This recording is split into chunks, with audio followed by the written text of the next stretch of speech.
Hello everyone, Tina here. I hope your day is going wonderful and your weekend's off to a great start. Thank you so much for joining me. Well, today I'm super excited. I get to share a project with you for Spellbinders, and we are using a brand new collection. It's called Susan's Autumn Flora.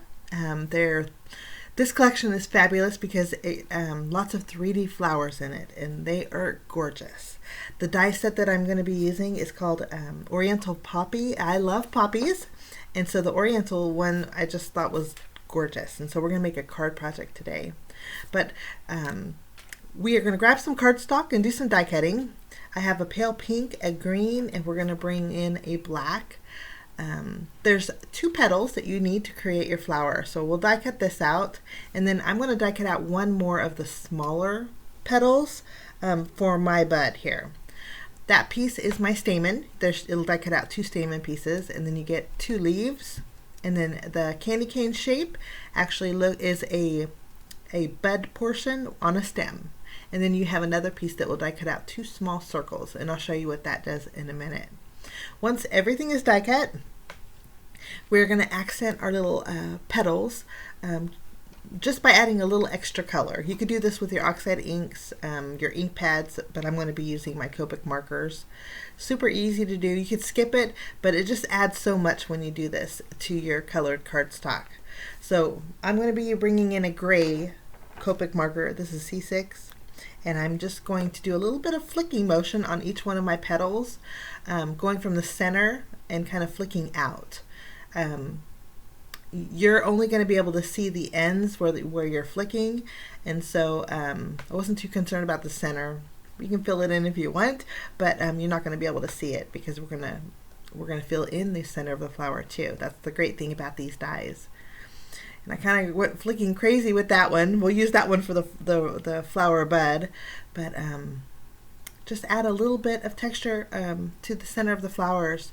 You guys, again, if you want to use your little finger daubers and add a little color with your oxide inks in the center, I think, or even on the ends too, that'd be real pretty. Okay, flowers are done. Now we're going to do the same thing to the leaves. I'm just using a Copic marker that is YG63, a little bit darker than my colored cardstock, and just add a little bit of shading to these pieces too. These are the 2 leaves. Today I'm actually going to create 3 flowers, but I'm just going to show you how I do one because I did the same exact thing with the rest of them. Now for my little bud portion on the stem, I'm just going to highlight one side of the stem and a little bit of the bud here. I'm actually going to do the reverse side too because I'm not sure where I'm going to place my flower buds, and so I wanted the option of going left or right with this. So I just added color detail to both sides on that. Now these are your stamens. You get a small and a large. Now I'm going to add a little bit of extra detail to my stamens by cutting these thick pieces in half. You can completely skip this step, guys, but I find stamens of flowers, when they're itty bitty tiny, it just looks more realistic. And so I'm taking the time just to use my detail scissors and cut those individual little starburst in half. You can see here. I'm going to do the same thing to the smaller one. This way, when we curl them up, there's lots of those little thin strips in the center of the flower. Kind of goes with the little flicking of the markers that we did. Okay, this little pad, I don't even know where I got it, but I use this for paper piercing. And also, whenever I use a stylus to create your flowers, to get the realistic look, you're going to need a stylus. Now, the only one that I have is from my bloom tool, and it's on the larger side. I would suggest maybe even a smaller stylus for this, but this one's going to work for my card today. I know Spellbinders has a 3-piece stylus set. I think it's under $5. I'll list it down below if you need a stylus, but it will connect to your Tulin one too. Okay, we're going to break down our paper. You're going to need tweezers, and then you're also going to need some glue to create your flower, but like I said, it is so easy to do. Now basically, you're just going to go over your petals with your stylus. When you do this, it curls the ends, and how it curls the ends is it just breaks the fiber of your cardstock of your paper. And so you're going to do each one of the leaves, kind of curling them up, If you want to add a little bit more detail and flip over the back side, you could do that. It's just going to break the paper a little bit more and give your florals even a little more realistic look. But for my other petals, I'm just going to do one side. Now once you can see it's starting to curl up, once you're done breaking down the fibers of your flower petals, you put your stylus in the center and do a circular motion, and then it just curls those leaves up and kind of cups them and creates a real pretty little bud. So pretty. That's going to be for my flower bud. And then we're going to do the same exact thing with the other two pieces. This is the largest petal in the set.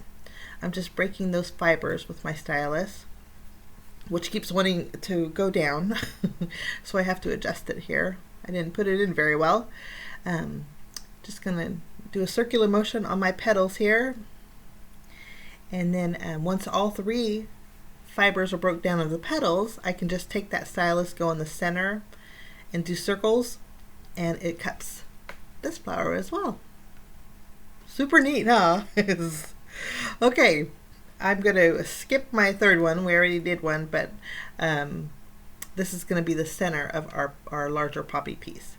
Now, if you wanted realistic leaves, guys, do the same thing to your die cut leaves. Just go over it, curl the ends, and it really does make some beautiful leaves for your projects.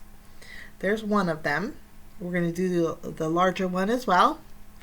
Just doing circular motions, breaking the fibers of that cardstock and curling those leaves. Easy peasy to do so far, right?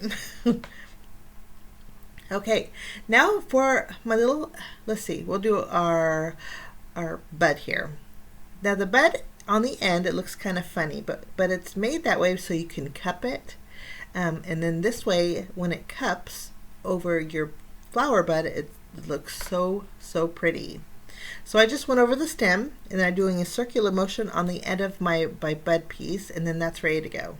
You can kind of see how it cups, kind of domes. So I think that's gonna work out perfect.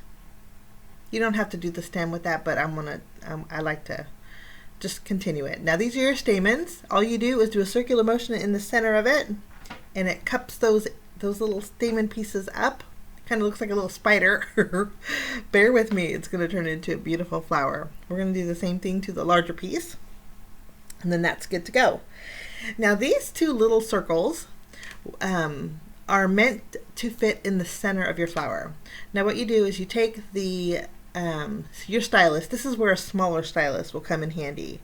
But you just do little circular motions over there, and what you're doing is you're going to create a half dome, half of a pea basically. So this is the cut portion, but if you flip it over, you can see how it kind of domes, creating kind of like a half of a lentil, half of a pea here.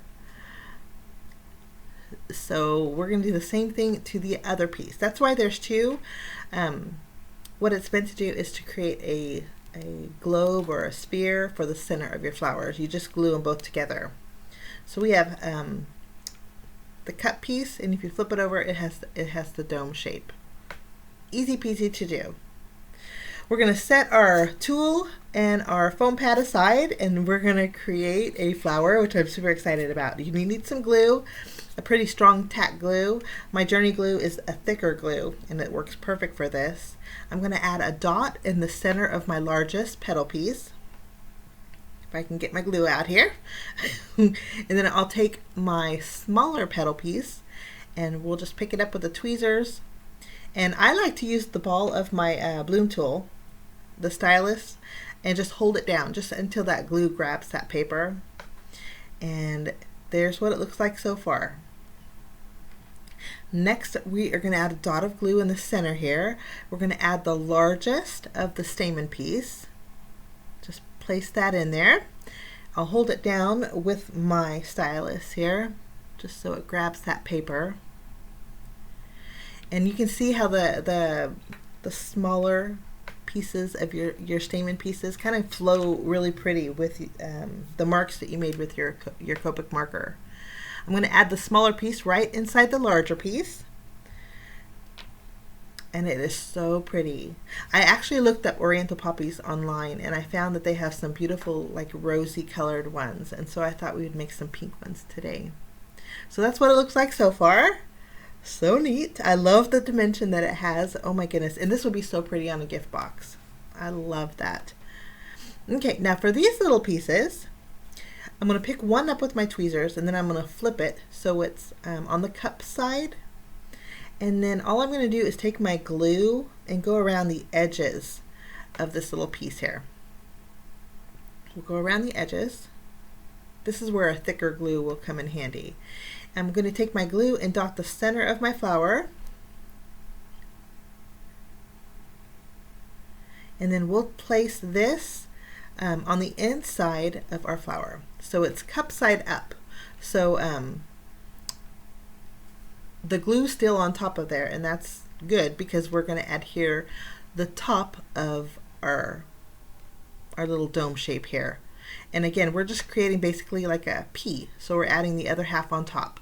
Once you add it, you can see there's a little circle, little detail. I can't believe that a die can do this to create a pretty flower like that. It just blows me away. So that's basically what you could do. You could add dotted detail to that piece if you wanted to. But I'm going to take the top of my dome off and just keep the cup part on the inside. Now I'm going to do this because I'm going to fill that cup up with glue. And instead of using that top piece of the P, I'm calling it a P, bear with my terminology guys, I'm going to use seed beads. Only because I like the sparkle and I like just the added detail and texture that it gives. I have some green ones, I added that, and then I also have some black ones. I'm only going to add a few of the black ones, and I'm going to use my tweezers to kind of push all of those seed beads in the center of that cup. This way I just have a little added texture in my flower and a little bit of extra sparkle too. That's really what it adds. So once the glue dries, it's going to grab those beads, but there's a lot in there too that went outside of the cup. So I'm going to bring in some Journey Glaze. Journey Glaze dries clear and you won't even know that it's there. So we're just going to add some to the very center of our flower, kind of spreading it out. So all the seed beads, when it dries, will be secure in the center of the flower. And I have one stray we're going to put back in there. Wanted to stick to my tweezers. But the Journey Glaze does take a little bit of time to dry. I let it dry overnight, and then I created 3 more flowers. So we'll set that aside, and we're going to work on our little flower bud here. This is the one where I kind of went crazy with my Copic marking. You can't even tell. If you wanted to put a stamen piece on the inside of your flower bud, you could do that too, but you really won't be able to see it unless it's at an angle. But I added that cut portion at the end of my stem to the curved part of my petal piece, and it looks so pretty and so realistic. Okay, so those are my elements. I'm going to go ahead and I wanted to show a still shot only because my camera is a little better quality, but you can see the detail in there once the Journey Glaze dries. It is so pretty, guys. Super pretty. Wouldn't that be pretty on a gift box? I just love that. And any color really, there's lots of poppy colors out there. I just chose the pinks because I like pinks and greens. Okay, we're going to create our card base with the slightly darker green shade of cardstock. We're making a top fold. We're actually going to create a side folding card today. So there's our card base. It's 4 1/4 by 5.5 inches. Now I want to add a little elegant detail to it, so I'm going to bring in a die set that I don't know if Spellbinders has it still or not. If they do, I'll link it down below. But this is called the Crown Jewel die set. I've had it for a while, so I don't know if it's available. But any kind of border die that you have would work perfectly for this. I know the club kits came with some beautiful border dies a while back, and I think it would look really pretty on the bottom of your panel. I'm going to tape it down. I did add the decorative edge on the bottom, so I have that scalloped edge on the very bottom. And I'm going to run this through the die cut machine, and this is what it looks like after I die cut it. So pretty. Now I happen to have some same twine that's the same color as my cardstock. So I'm going to tie a bow just over the center portion of my die cut area, and I put the bow in the center. only because I think I'm going to put my flowers to the left or to the right, and so I wanted the flower or the bow to be hanging over a bit. Before we add foam adhesive behind this, I'm going to stamp my sentiment, Sending Hugs. I am using the Hugs Enclosed stamp set from Von Stamper's Journey. I'm going to stamp with my black ink because I think the black is just going to bring out the center of those flowers. We'll ink up our sentiment, and I decided to put it to the right here. Make sure my paper's straight, add our sentiment, and I'm loving the way this looks. Okay, now we're going to flip over our panel. I'm going to add some foam tape in the upper portion, and later on I do add 2 thin strips to the left and right on the very bottom of that scalloped edge, just for a little more stability. But when we remove the release paper, add this to our card base, and you can see that green's going to be peeking out behind that decorative piece, and I just think that looks so pretty and very easy to do also. Okay, once that's adhered, I'm going to untie my bow. I'm going to scoot it over just a little bit. Since I did cut the tails of the bow, my bow's going to be a little bit smaller, but that's okay. I wanted it a little bit closer to my sentiment here, so I think this is going to work out a little bit better. Just fix them so they look pretty. And then we're going to bring in our glue. Kind of adjust that twine there. Now we get to arrange. We're going to do a little floral arranging. Now this, again, definitely will not fit in an envelope. You probably do not want to ship it. But it will look really pretty with a package that you hand deliver or leave on a doorstep and ring the doorbell these days. My goodness. But I'm going to put 3 in a little cluster. I'm going to add my little flower buds at the very top and then put the leaves all around it. And I just love this. Okay. That's my project for today. I'm not going to do any extra bells or whistles because I think the flowers say it all. And then with the seed beads in the middle, there's enough embellishment in there. But if you guys want to check out the collection, I'll leave it down below. Beautiful 3D flowers over there. I want to thank you so much for joining me. Have a fabulous weekend, and we will see you soon. Bye-bye.